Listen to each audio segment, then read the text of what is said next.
탄도미사일일 가능성이 크다고 군 당국이 사실상 발표를 번복했습니다. 정부가 발사체의 종류를 놓고 이틀 만에 말을 바꾸면서 오락가락하는 모습을 보였습니다.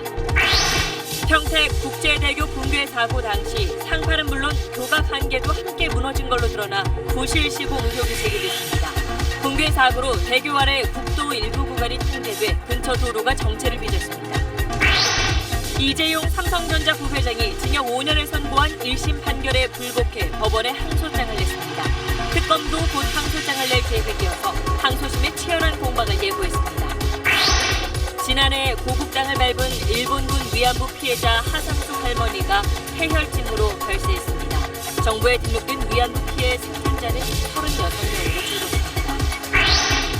미국 텍사스를 덮친 허리케인 하비가 기록적인 폭우를 몰고 오면서 피해가 눈덩이처럼 늘고 있습니다.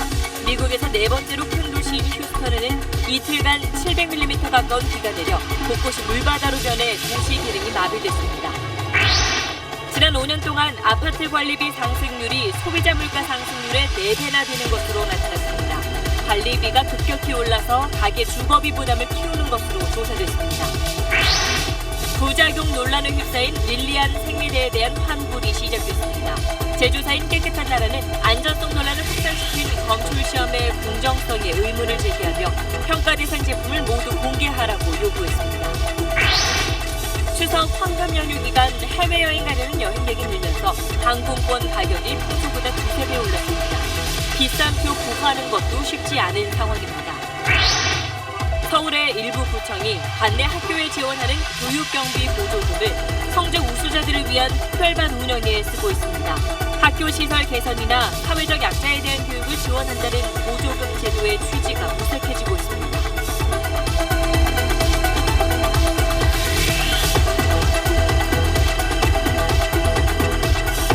수소, 우주의 75%. 그 무한한 수소로 자동차를 달리게 하다. 현대자동차.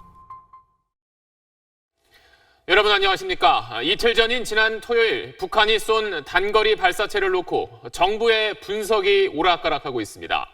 청와대는 발사 당일 오전엔 발사체가 북한의 신형 300mm 방사포라고 추정을 했는데 군 당국이 오늘 이틀 만에 단거리 탄도미사일일 가능성이 크다며 첫 분석을 뒤집었습니다.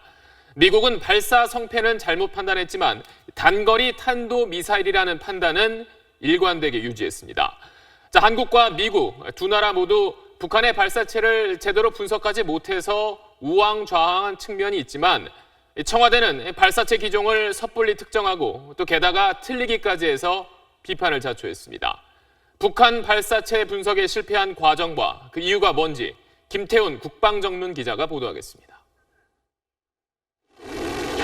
북한이 26일 쏜 발사체는 최고 고도 50km를 찍고 250km를 비행했습니다.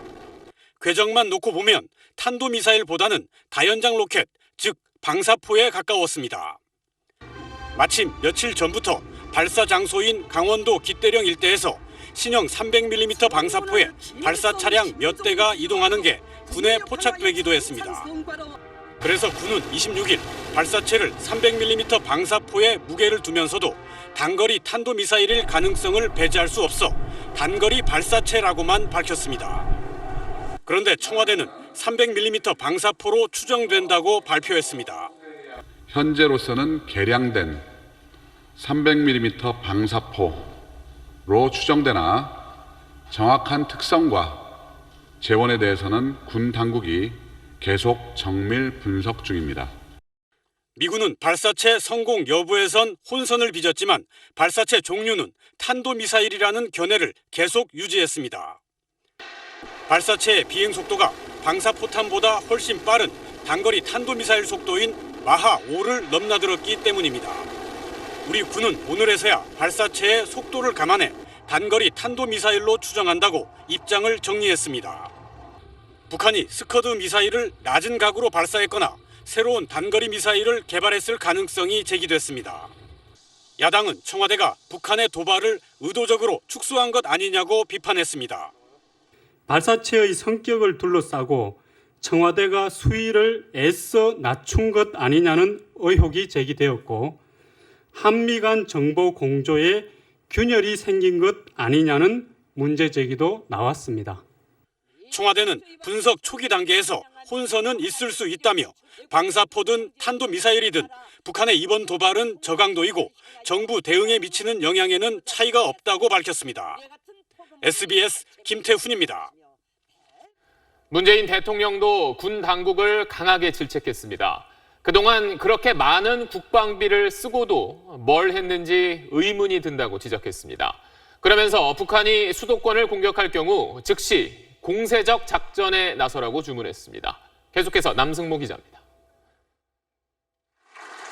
문재인 대통령은 국방부로부터 업무 보고를 받는 자리에서 우리 경제력은 북한 GDP의 45배에 달하는데 국방력은 우리 군이 늘 뒤떨어지는 것처럼 표현하고 있다고 지적했습니다.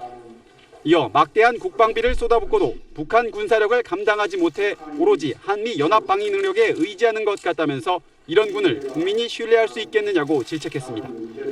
강도 높은 개혁을 통한 자주국방 능력 배양을 지시한 문 대통령은 구체적으로 북한의 핵과 미사일에 맞설 우리 군의 비대칭 전력 구축을 강조했습니다. 킬체인과 미사일 방어체계, 대량 응징 보복으로 구성되는 한국형 삼축체계의 구체적인 시간표와 방안을 세우라고 지시했습니다. 또 북한이 선을 넘는 도발을 하거나 수도권을 공격할 경우 강력한 대응을 주문했습니다. 즉각 공세적 작전으로 전환할 수 있도록 현대전에 맞는 군 구조 개혁을 강력하게 추진해 주기 바랍니다. 국가정보원은 국회 정보위에서 남은 을지연습 기간이나 다음 달 9일 북한의 정권 수립일에 맞춰 북한이 탄도미사일을 추가 발사할 가능성이 있다고 보고했습니다. 또 풍계리 핵실험장의 2번과 3번 갱도에서 핵실험 준비가 완료된 것으로 파악됐다고 밝혔습니다. SBS 남승모입니다.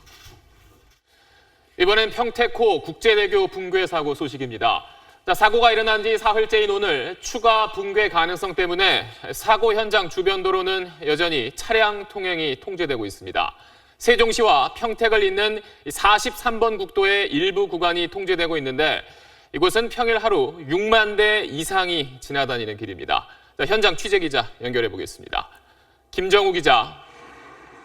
네, 평택시 오성교차로입니다. 네, 평소 그 도로 지나던 분들의 좀 불편이 클 것 같은데 지금 차량 흐름은 어떤가요? 네, 제가 서 있는 이곳 오성교차로는 43번 국도의 길목입니다. 조금 전까지 이곳은 극심한 교통정체를 빚었는데 퇴근 시간이 지나면서 정체는 풀렸습니다.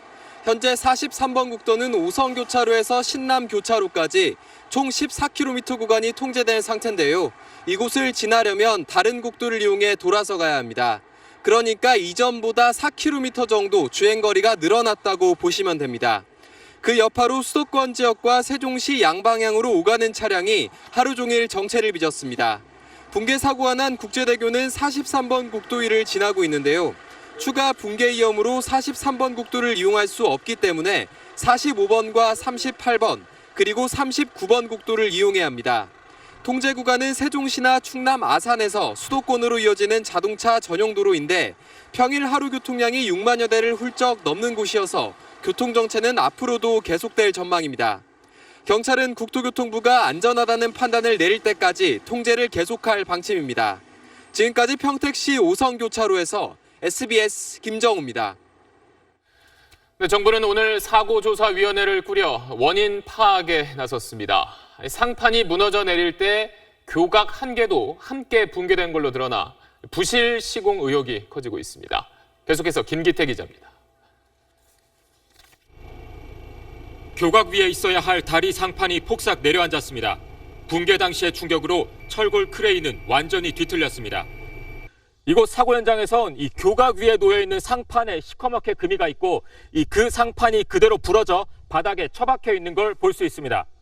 그제 오후 3시 20분쯤 경기도 평택시 평택호 국제대교 건설 현장에서 230m 길이의 상판 4개가 무너졌습니다. 상판을 받치던 교각 5개 가운데 1개도 함께 무너졌습니다. 국제대교는 완성된 교각 위에 육상에서 만든 상판을 압축 장비로 밀어 올려놓는 이른바 압출공법이 사용됐습니다. 비교적 안전한 공법으로 국내에서 시공 중 상판 붕괴 사고는 처음인 것으로 전해졌습니다. 국토교통부는 사고 사흘째 전문가 12명으로 구성된 건설사고조사위원회를 꾸려 조사에 착수했습니다. 부실 시공이거나 설계자의 의도를 시공사가 잘못 이해했을 가능성이 제기되고 있습니다. 당부가 무너지면서 옆에서 치니까 나간 건지 조각이 원래 좀 부실해 갖고 나간 건지 그거는 또 조사를 해봐야죠. 조사위는 또 붕괴 사고 1시간 전부터 뒤틀리는 소리가 들리는 등 전조가 있었다는 인근 주민들의 증언에도 주목하고 있습니다.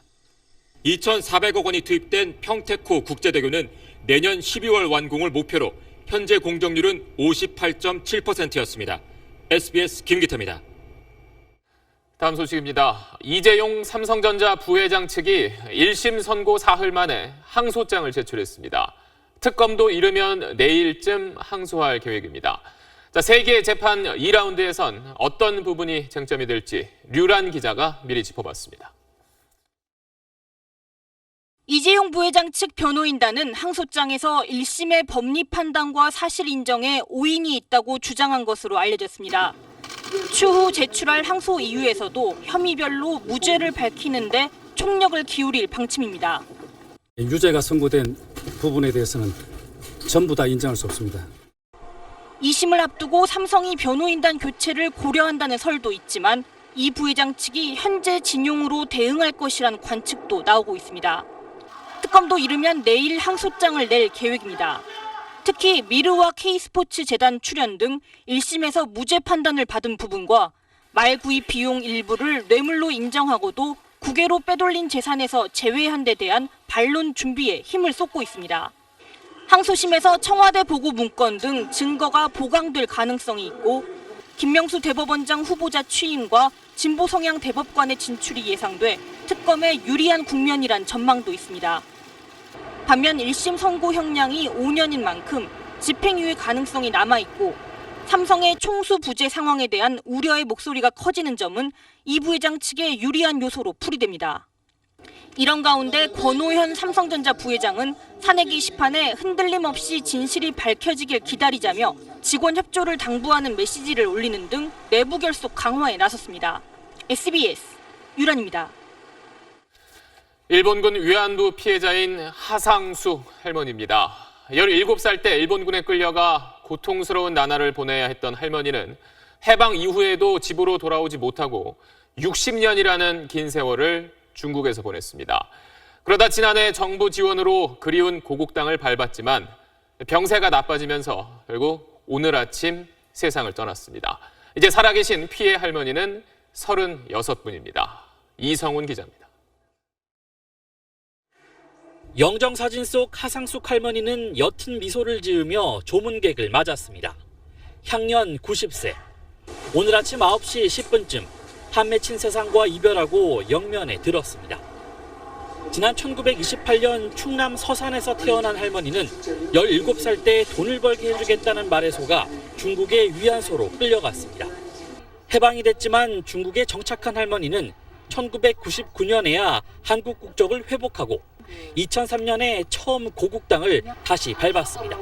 中国几十年了，我妈真是不简单，很艰难的，在中国过得很艰难。 2000년엔 일본 도쿄에서 열린 일본군 성노예 전범 여성국제법정에 증인으로 서기도 했고 수요 집회에도 여러 차례 참석했습니다. 일본 놈들이 그렇게 나쁜 짓 한 거 아직도 안 했다 이런 말을 하면 안 됩니다. 일본 놈들이 이렇게 망해서 자식들 앞에도 말은 안 나옵니다.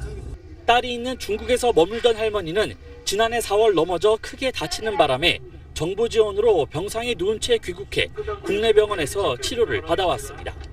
하 할머니의 별세로 이제 살아계신 위안부 피해자 할머니는 36명으로 줄었습니다. SBS 이성훈입니다. 정부가 공공기관 신입 직원을 합동 채용 방식으로 뽑는 방안을 검토하고 있습니다. 비슷한 분야의 공공기관들을 모아서 같은 날짜에 시험을 치르겠다는 건데 찬반 목소리가 팽팽합니다. 잠시 뒤 자세히 전해드립니다.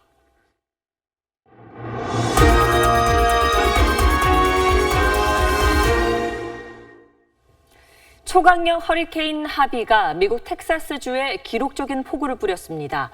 2005년 1,200명의 목숨을 앗아간 카트리나 참사에 비견될 만큼 피해가 재앙적 수준으로 커지고 있는데 앞으로도 물폭탄이 더 쏟아질 것으로 예보돼 있습니다. 로스앤젤레스에서 정준형 특파원입니다. 미국 텍사스의 휴스턴이 재난 영화의 한 장면처럼 물에 잠겼습니다. 신누런 흙탕물에 잠긴 도로는 흔적조차 찾을 수 없고 물속에 갇힌 차량의 지붕들만 보일 뿐입니다. 주택가도 물바다로 변했습니다. 갑작스런 물난리로 오도 가도 못하게 된 사람들은 가슴까지 차오른 물을 헤쳐가며 힘겹게 대피길에 올랐습니다. We thank God. And this is all you have? Yeah, this is all we got. We lost the car, all the clothes, school clothes, everything gone. Everything gone. Where do you go now? We don't know. Heavy winds, lots of rain, sudden puddles of water just coming out of nowhere, and then all of a sudden cars underwater. It's just getting crazy. 물이 빠진 곳에서는 마치 폭격이라도 맞은 듯 폭삭 주저앉은 건물들이 참혹한 모습을 드러냈습니다. 대형 트럭조차 허리케인의 위력을 버티지 못해 뒤집힌 채로 도로 곳곳에 처박혔습니다. 허리케인 하비가 지난 이틀 동안 휴스턴에 뿌린 비의 양만 700mm 가까이 됩니다. It's a serious storm. It's going to last 4 or 5 days, and quite frankly, this is day 1. 지금까지 확인된 사망자는 최소 5명, 피해 규모는 우리 돈으로 수조 원대 이를 것으로 추정됩니다. 31만여 가구의 전력 공급도 끊겼습니다. 현지 언론은 재앙적 홍수라며 휴스턴이 절망적 상황이라고 전하고 있습니다. 역대급 재난이 될 수도 있다는 말로 피해 복구에만 몇 년 이상이 걸릴 것이라는 전망도 나오고 있습니다. 로스앤젤레스에서 SBS 정준영입니다. 보신 것처럼 도시 전체가 물바다로 변하면서 곳곳에서 긴박한 구조 작업이 벌어졌습니다. 폭우로 텍사스의 정유시설 85%가 타격을 받아 국제 유가에 대한 우려도 커지고 있습니다. 이어서 정규진 기자입니다. 불어난 물에 갇혀 오도 가도 못하는 사람들. 출동한 헬기에 가까스로 구조됩니다. 급류에 휩쓸려가지 않기 위해 차 뒤에 매달려 버티다 구조되기도 합니다. 침몰되는 선박에 갇혔던 선원 12명도 극적으로 목숨을 구했습니다. 20대의 헬기와 3,000명의 방위군까지 투입했지만 워낙 피해 지역이 넓어 힘에 부칩니다. 흙탕물을 헤쳐갈 엄두를 내지 못해 집에 갇힌 사람도 많습니다. 대부분 노약자입니다. It came in through the garage about an inch and I was shocked. I think it's like 3 feet or more inside the house. 다급한 마음에 생방송 중인 기자까지 마이크를 버리고 대피를 돕습니다. Let me put this microphone down, okay? 상황이 워낙 급박하다 보니 도와달라는 요청을 외면하고 그냥 지나가 버리는 차량도 목격됐습니다. 허리케인 하비는 12년 전 1,200명의 목숨을 앗아간 카트리나보다 위력 면에서 한 단계 더 강합니다. I was in the first floor. I lost all my furniture. I lost everything in mine. 텍사스 정유시설의 85%가 생산에 타격을 받은 가운데 텍사스엔 최대 닷새간 폭우가 더 쏟아질 것으로 예보됐습니다. 뒤늦은 대피 명령으로 피해를 키웠다는 비난이 일자 트럼프 대통령은 현지 시간으로 내일 수해 지역을 방문하기로 했습니다. SBS 정규진입니다. 최근 5년 사이 아파트 관리비가 전체 물가의 4배 가까이 오른 것으로 나타났습니다. 유지 관리비가 늘어난 게 큰 요인인데 관리비 부과하고 사용할 때 비리가 연루되는 경우도 있습니다. 보도에 박수진 기자입니다. 20년 된 아파트에 살고 있는 김창구 씨는 갈수록 늘고 있는 아파트 관리비가 부담입니다. 보통 20만 원 선 나옵니다. 그래서 크게 많은 액수는 아닙니다만 은퇴한 사람 입장에서는 계속 오른다면 상당히 부담이 되는 건 사실입니다. 실제 통계청 조사 결과 아파트 관리비는 최근 5년 새 24.3%나 올랐습니다. 소비자 물가 상승률 6.3%에 4배에 육박합니다. 아파트 관리비가 크게 오른 건 수선 유지비가 가장 큰 요인인데 김 씨 아파트의 경우 지난 5년 새 무려 8배 가까이 올랐습니다. 관리 인력에 대한 인건비 부담도 해마다 늘어나는 추세입니다. 관리비 부과와 사용에 비효율적인 경우가 많다는 지적도 끊임없이 제기됩니다. 국토부가 지난 4월 비리가 의심되는 아파트 816곳을 점검했는데 713곳에서 3천여 건의 비위가 적발됐습니다. 비리 의혹에 대한 민원이 늘자 지자체가 관리비 절감에 나서기도 합니다. 내 아파트에 내는 그 관리비가 어떻게 쓰여지는지 그런 궁금증이 많이 제시가 돼서 전문가를 또 같이 더불어서 이렇게 절감할 수 있는 방안을. 이 아파트의 경우 공용 형광등을 LED로 교체하고 외주를 줬던 유지보수 업무를 관리사무소가 직접 맡으면서 비용을 줄이는 데 효과가 있었습니다.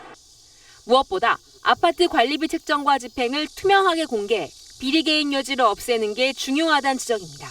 SBS 박수진입니다.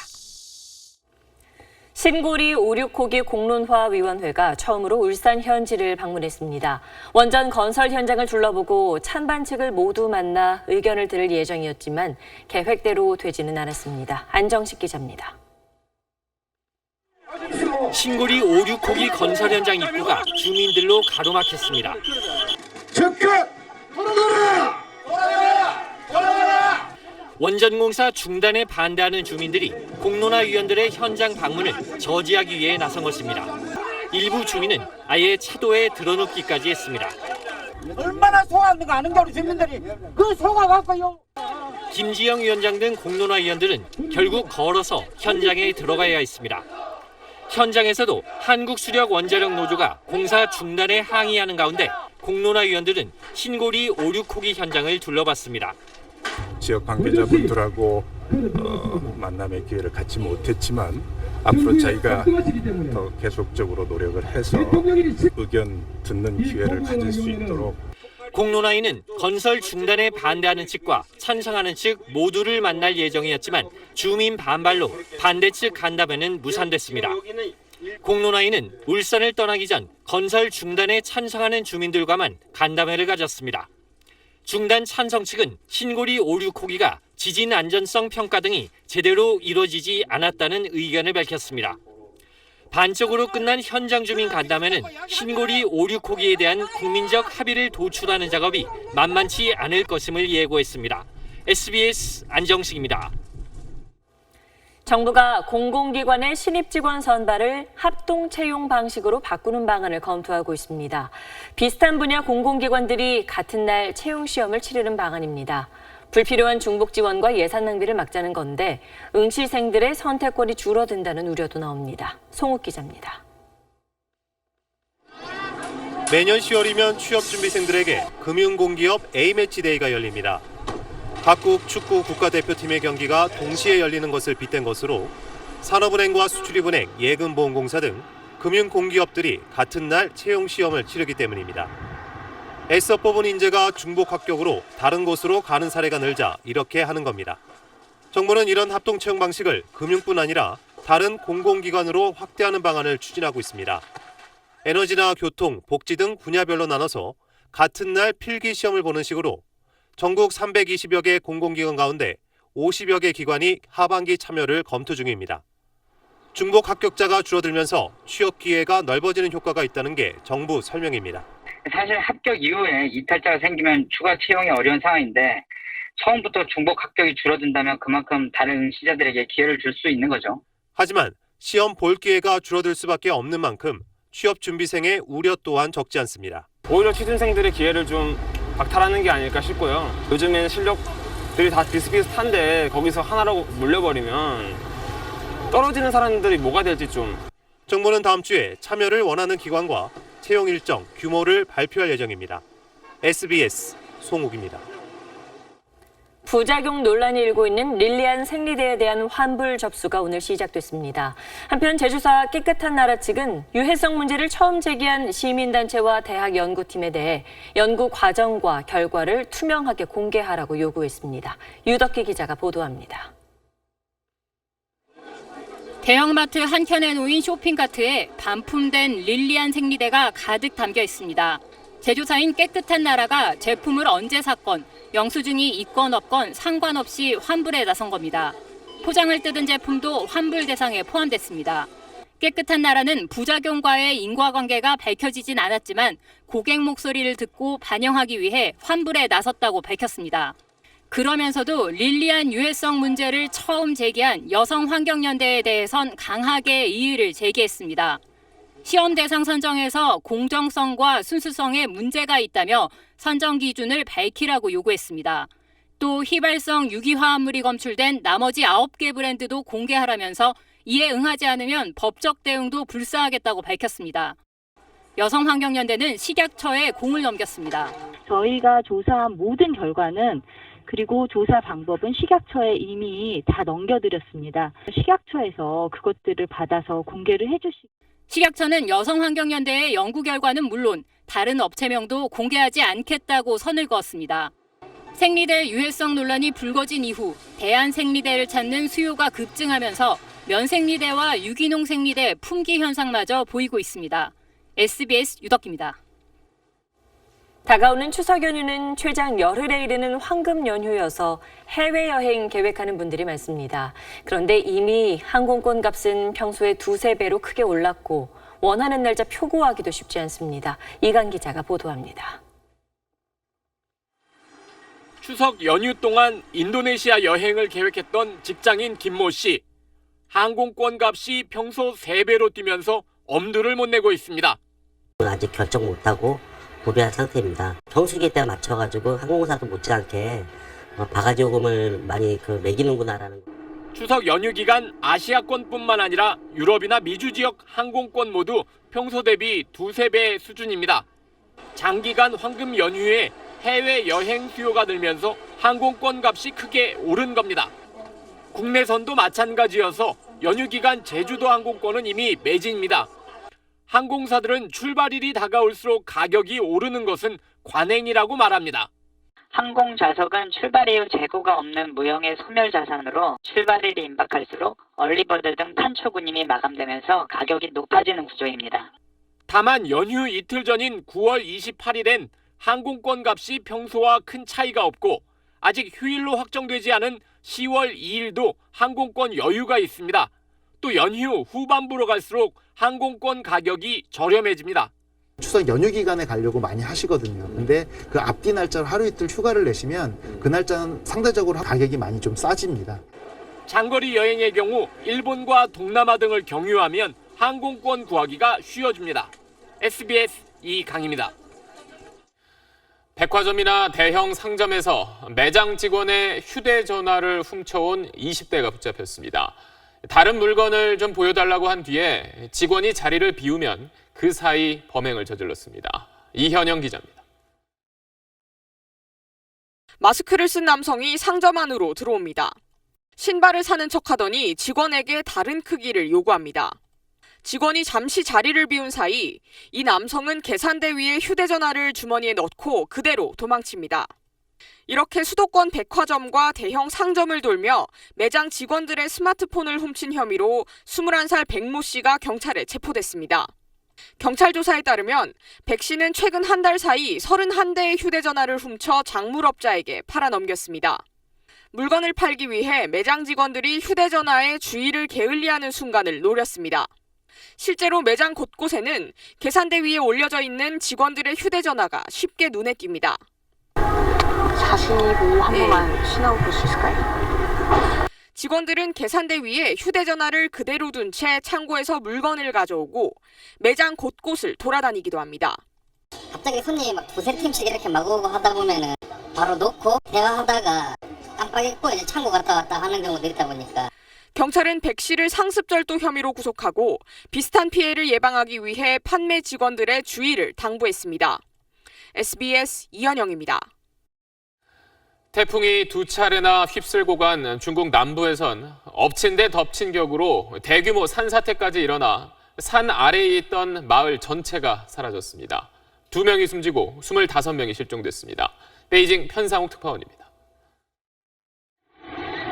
비눈과 함께 산등성이가 한꺼번에 무너져 내립니다.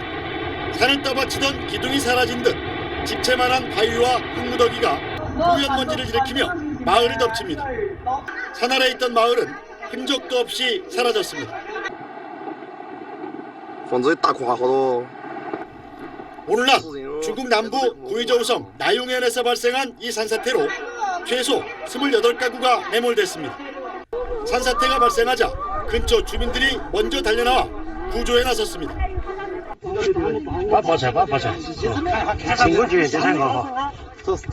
구의정성 소방당국도 현장에 출동해 지금까지 6명을 구조했습니다.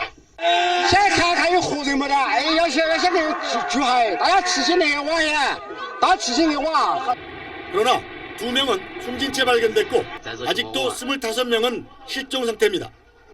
산사태는 중국 남부지방을 강타한 2차례 태풍으로 폭우가 이어지면서 지반이 약해져 발생한 걸로 추정됩니다.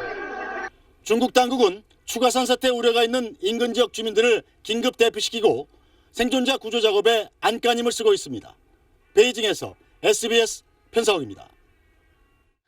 낳지도 않은 아이를 출생 신고해서 나라에서 양육수당을 받고 또 회사에서는 출산 휴가에 육아 휴직까지 신청했던 항공사 승무원이 붙잡혔습니다.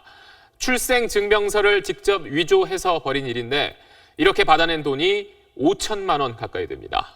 전영우 기자가 취재했습니다. 항공사 승무원이었던 41살 류모 씨는 2010년과 2012년 2차례 아이를 낳았다며 구청에 출생 신고를 했습니다. 구청에서 양육수당 1,000여만 원을 받았고 자신이 다니던 항공사에는 출산 휴가와 육아휴직을 신청했습니다. 휴직 기간 급여로 회사 돈 1,800만 원, 고용보험으로 2천만 원을 받았습니다. 모두 4,800여만 원에 달합니다.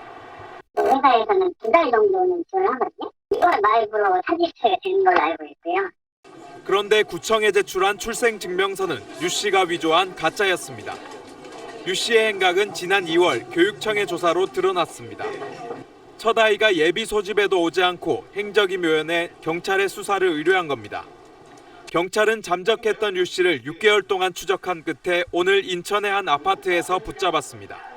경찰 조사에서 류 씨는 아이가 갖고 싶었지만 인공수정에 실패해 입양할 생각으로 출생 신고를 했다가 입양을 포기했다고 말했습니다. 경찰은 유 씨에 대해 사기와 사문서 위조 등의 혐의로 구속영장을 신청할 예정입니다. SBS 전용우입니다. 지도교수라는 우월적 지위를 악용해서 제자들에게 갑질을 한 국립대 교수가 구속됐습니다. 제자들에게 자신의 외제 차량 리스료를 대신 내게 하고 또 연구과제 인건비 수천만 원을 가로챈 걸로 드러났습니다. G1 이청초 기자입니다. 5년간 대학원생 제자들을 상대로 상습적으로 돈을 받아 챙긴 교수가 뇌물수수와 사기 등의 혐의로 검찰에 구속됐습니다. 동물 심장병 분야 권위자인 A 교수가 수년 동안 우월적 지위를 이용해 제자인 대학원생들에게 금품을 요구하고 받아온 것으로 드러났습니다. A 교수는 지난 2011년부터 5년 동안 대학원생들에게 고급 외제차 리스료 5천여만 원을 뇌물로 받고 대학원생 31명으로부터는 논문 심사비와 실습비 명목으로 5,900여만 원을 갈취한 혐의를 받고 있습니다. 또 연구과제 인건비 5,500여만 원을 중간에서 가로채기도 했습니다. 편취한 돈은 해외에 있는 가족에게 매월 1,000만 원 상당을 송금하는 등 개인 용도로 쓴 것으로 확인됐습니다. 피고인의 뇌물 부분에 대해서는 범죄 수익으로 환수할 예정이고 우월한 지위를 이용하여 사회적 약자를 울리는 소위 갑질 범죄에 대해서는 엄정하게 대처하도록 할 예정입니다. A 교수는 실험에 필요한 실습비였고 외제차 리스료는 제자들의 자발적인 행동이라며 혐의를 부인한 것으로 전해졌습니다. 해당 대학 측은 검찰에서 수사 결과에 따른 증빙 서류가 오는 대로 A 교수에 대한 인사 등 후속 조치를 취할 계획이라고 밝혔습니다. G1 뉴스 이청초입니다. 기초자치단체는 관내 학교에 교육 경비 보조금이라는 예산을 지원할 수 있습니다. 학교 시설을 개선하거나 저소득층이나 장애인처럼 사회적 약자들을 위한 교육을 지원한다는 취지입니다.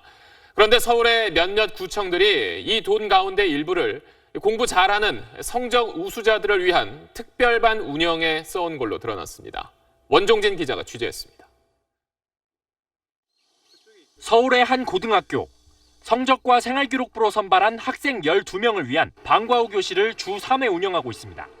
가슴팍집장도 있었고 영화 보고 토론하는 수업도 있었고 생기 같은 걸 많이 체험할 수 있는 게 많잖아요. 사실상 대입 지원 특별반인데 해당 구청의 보조금으로 운영하고 있습니다. 교육경비 보조금 사업에 대한 이 구청의 문건입니다. 방과 후 특별반에 지원하는데 대상이 성적 우수 학생이라고 명시돼 있습니다. 진학 체험 활동과 대학 입시 컨설팅도 제공할 수 있도록 했습니다. 올해 7개 학교에 6천만 원씩 모두 4억 2천만 원이 지급됐습니다. 서울의 또 다른 고등학교도 구청의 교육보조금을 받아 자기주도 학습반을 꾸렸는데 성적 우수자를 선발해 운영합니다. 성적으로 보여요. 내신 성적이랑 모의고사 자기주도 학습 지원 이렇게 되어 있어요. 실상을 보면은요, 공부 잘하는 애들 도서실을 따서 만들어주고는 하잖아요. 학교 환경 개선 사업이나 저소득층 학생 등에 지원될 예산이 엉뚱하게 쓰이는 겁니다. 국민의 세금은 모두를 위한 세금이야지 학교 내에서 방과 학교를 우수화 중심으로 한다는 것은 공교의 기본 정신하고 역행하는 거예요. 서울시 교육청은 성적 우수자를 대상으로 한 특별교육은 교육청 지침에 어긋난다며 실태 파악에 나서겠다고 밝혔습니다. SBS 원종진입니다. 바다에 사는 소라게입니다. 이거를 해부해서 들여다봤더니 이런 미세한 실 가닥들이 보입니다. 폴리에스터나 아크릴 같은 아주 미세한 합성 섬유 가닥입니다. 소라게뿐 아니라 홍합 같은 해산물에서도 속속 발견되는데 이걸 우리가 먹으면 합성 섬유도 함께 먹게 된다는 이야기입니다. 그럼 이런 합성 섬유 가닥들은 대체 어디에서 오는 건지 남주현 기자가 취재했습니다. 해양 탐사선이 바다에서 시료를 채집합니다. 해수면은 물론 수심별로 미세 합성 섬유가 얼마나 떠다니는지 알아내기 위해서입니다. 아주 미세한 합성 섬유까지 빠짐없이 확인하기 위해 구멍이 20마이크로미터인 이 촘촘한 망을 이용해 바닷물을 걸러냅니다. 채집한 시료를 현미경으로 확대해봤습니다. 작은 플라스틱 조각과 함께 합성 섬유 가닥들이 보입니다. 보시는 바와 같이 붉은색의 미세 섬유가 검출되었습니다. 해양과학기술원이 우리 근해 6곳을 조사한 결과 1세제곱미터당 섬유 가닥이 평균 159개 들어 있었습니다. 이런 합성 섬유 가닥은 어디에서 왔을까? 합성 섬유 옷 8점을 세탁기로 빤 뒤 그 물을 받아 분석했습니다. 검출된 합성 섬유 가닥이 약 180만 개. 한 벌당 평균 22만 개가 빠져나온 셈입니다. 영국 연구에서도 빨래 6kg에서 미세 섬유가 최대 73만 개까지 배출된 것으로 조사됐습니다. 미세 섬유가 좀 덜 나오도록 섬유를 디자인한다거나 거름망에서 좀 더 걸러지게 세탁기 구조를 좀 바꾼다거나 이런 노력들이 좀 필요해 보입니다. 미세 섬유 가닥은 소라게 등 해양 생물 체내에서 발견됩니다. 먹이 사슬을 타고 우리 식탁에까지 오를 수 있다는 건데 우리 인체에 미치는 유해성이 얼마나 되는지 연구가 시급하다고 전문가들은 말합니다. SBS 남주현입니다. MBC에 이어 KBS 기자들도 경영진 사퇴를 촉구하며 제작 거부에 돌입했습니다. MBC 노조는 내일까지 총파업 찬반 투표를 진행해 가결될 경우 다음 달 4일부터 총파업에 들어간다는 계획입니다. 최희선 기자입니다.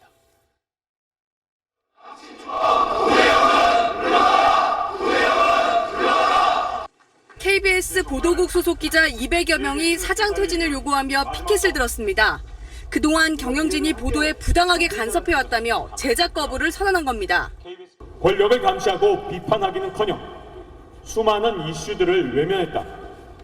최순실 게이트가 세상에 드러났는데도 보도본부 수뇌부는 의도적으로 취재와 보도를 외면했다. KBS 기자협회는 내일부터 지역 기자들도 순차적으로 동참해 모두 470명 이상이 제작 거부에 나설 거라고 밝혔습니다. KBS사 측은 기자협회의 제작 거부는 노동법상 불법 행위라며 비상 대응 체제를 구축해 프로그램에 차질이 없도록 노력하겠다고 밝혔습니다. MBC에선 기자와 아나운서에 이어 편성 PD와 라디오 PD 58명이 제작 거부에 동참했습니다. 일부 라디오 프로그램이 취소되고 음악으로만 방송 시간을 채웠습니다. 세월호와 위안부, 국정농단 같은 중요한 이슈들은 제대로 다뤄지지 못했습니다. 신입 PD들의 노동조합 가입을 방해하고 MBC 노조는 내일까지 총파업 찬반 투표를 진행해 가결되면 다음 달 4일부터 총파업에 들어간다는 계획입니다. MBC사 측은 정치 권력과 언론 노조의 공영방송 장악 시도를 즉각 중단하라고 촉구했습니다. SBS 최희선입니다. 나뭇잎 사이로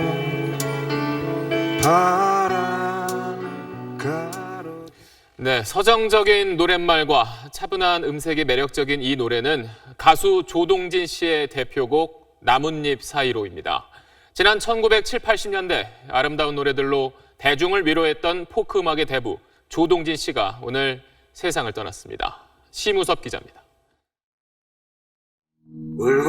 대학에서 연극영화를 전공하던 조동진은 1968년 학교를 그만두고 직업음악인의 길로 접어듭니다.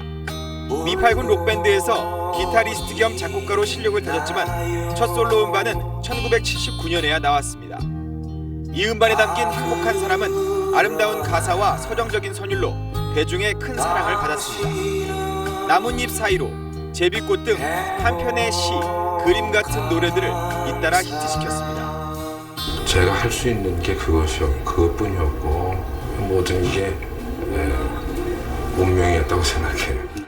말기 방광암으로 투병하던 고인은 70번째 생일을 닷새 앞둔 오늘 새벽 숨을 거뒀습니다. 지난해 11월 20년 만에 새 앨범 나무가 되어를 발표했고 다음 달엔 13년 만에 콘서트를 앞두고 있었습니다. 그 공연이 의미가 깊다는 것도 알고 있었습니다. 오늘이 수술을 위해 입원하는 날이었어요.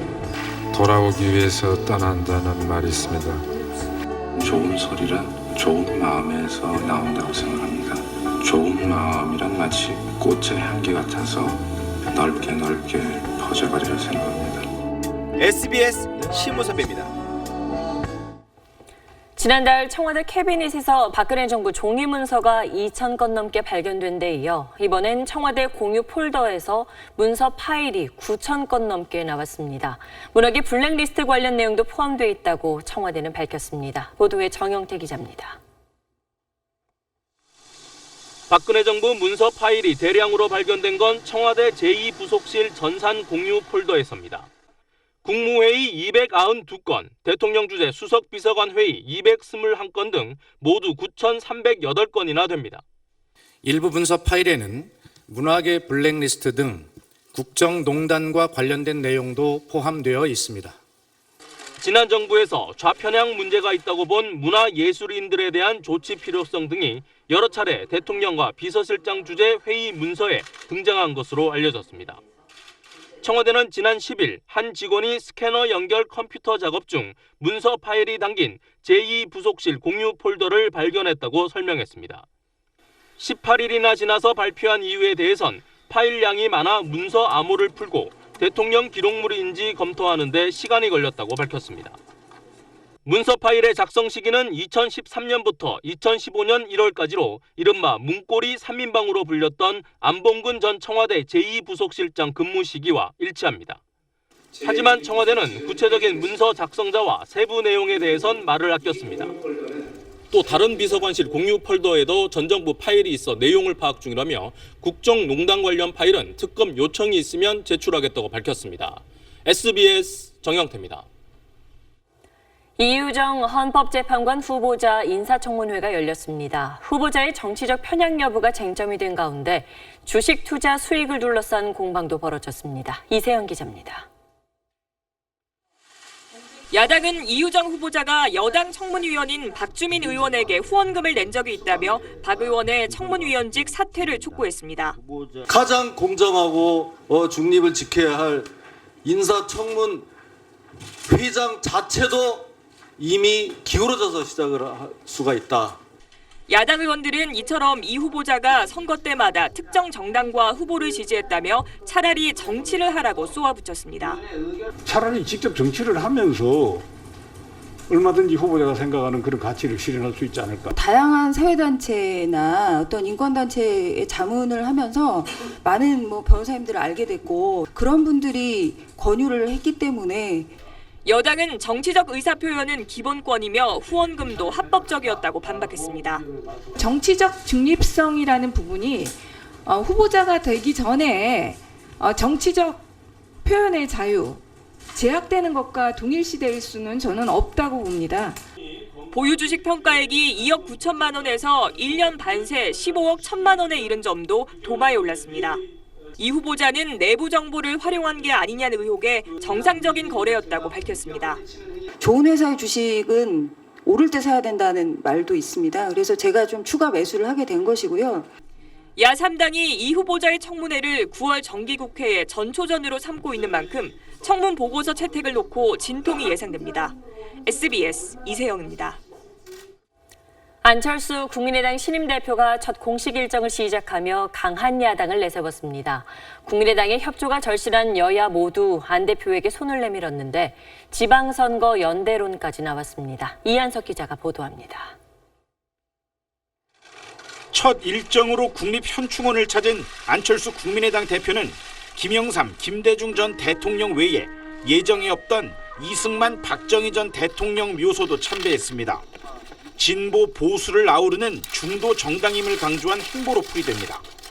안 대표는 강한 야당을 표방하며 민생과 국익이라는 협치의 두 원칙을 제시했습니다.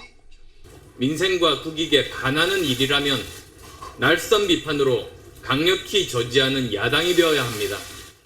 정기국회에서 국정과제 관련법 처리가 절실한 청와대와 여당이 먼저 손을 내밀었습니다. 전병헌 정무수석은 문재인 대통령의 협치 메시지를 전했고 국민의당과 각을 세웠던 추미애 대표도 부드러워졌습니다. 협치의 성과가 국민의 것이 될 수 있도록 하는데 많은 도움을 주셨으면 좋겠습니다. 보수 야당들은 야3당 공조를 주문했습니다.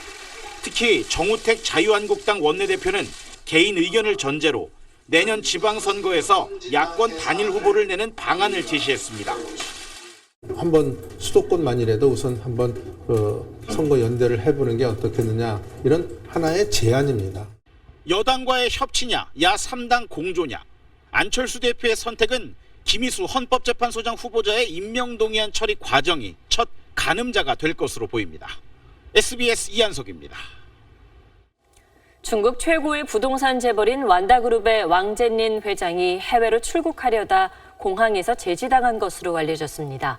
그룹 측은 부인했지만 중국 재계에 부는 사정바람이 심상치 않아 보입니다. 베이징에서 정성엽 특파원입니다. 애완견에게 수천만 원짜리 애플워치를 채우는 등 각종 기행으로 비난을 받아온 왕스총은 부동산 재벌 따렌 완다그룹의 왕젠린 회장의 외아들입니다. 개인 재산만 30조 원에 달해 알리바바 마윈 회장과 함께 중국 최고 부자를 다투는 왕 회장은 본인도 TV 토크쇼에서 위화감 조장 발언으로 구설에 올랐습니다. 最好先定一个能达到的小目标，比方说，我先赠他1个亿。 이런 왕 회장이 지난주 영국으로 출국하려다 공항에서 출국 금지당했다고 타이완 언론이 보도했습니다. 완다그룹은 근거 없는 보도라고 부인했지만 왕 회장이 당국의 사정 대상에 오른 것 아니냐는 얘기가 점점 퍼지고 있습니다. 중국 상무부가 무분별한 해외 투자 관련해 몇 개 그룹을 조사하고 있는데 완다도 그 대상에 포함됐기 때문입니다. 공교롭게도 덩샤오핑 전 주석의 외손녀 사위이자 해외 투자의 큰손이었던 우샤오휘 안방보험 회장도 당국의 조사를 받다 구속됐습니다. 중국 당국의 이런 조치들은 해외 투자 명목으로 재산을 빼돌리려는 재벌들에 대한 중국 최고 권력층의 경고 메시지가 담긴 것으로 풀이되고 있습니다. 베이징에서 SBS 정성엽입니다.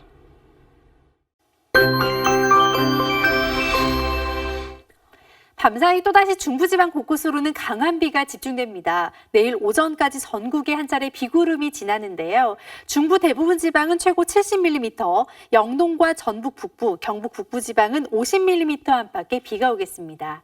비는 내일 오전이면 모두 그치겠습니다. 이후로도 바람이 불고 구름이 끼면서 선선하겠는데요. 내일 서울의 한낮 기온은 25도 안팎에 머물겠습니다. 현재 중부지방 곳곳에 비가 내리는 가운데 일부 강원 남부지방에는 다소 강한 비가 내리고 있습니다. 이 비는 밤사이 계속되겠고 중부지방은 내일 새벽이면 대부분 그치겠습니다. 공기는 한층 더 선선해지겠고요. 반면 남부지방은 30도 안팎으로 반짝 더운 곳도 있겠습니다. 이번 주도 아침 저녁으로 한층 더 선선한 초가을 날씨가 펼쳐지겠습니다. 날씨였습니다. 대형 사고 이후에는 늘 재발 방지 대책을 세우지만 사고는 결국 또 반복됩니다. 이번 국제대교 사고 당시엔 현장 근로자들이 쉬는 시간이라서 다행히 인명 피해를 막을 수 있었다는데 우리의 안전을 언제까지 이렇게 운에 맡겨야 하는 걸까요? 뉴스 마치겠습니다. 고맙습니다.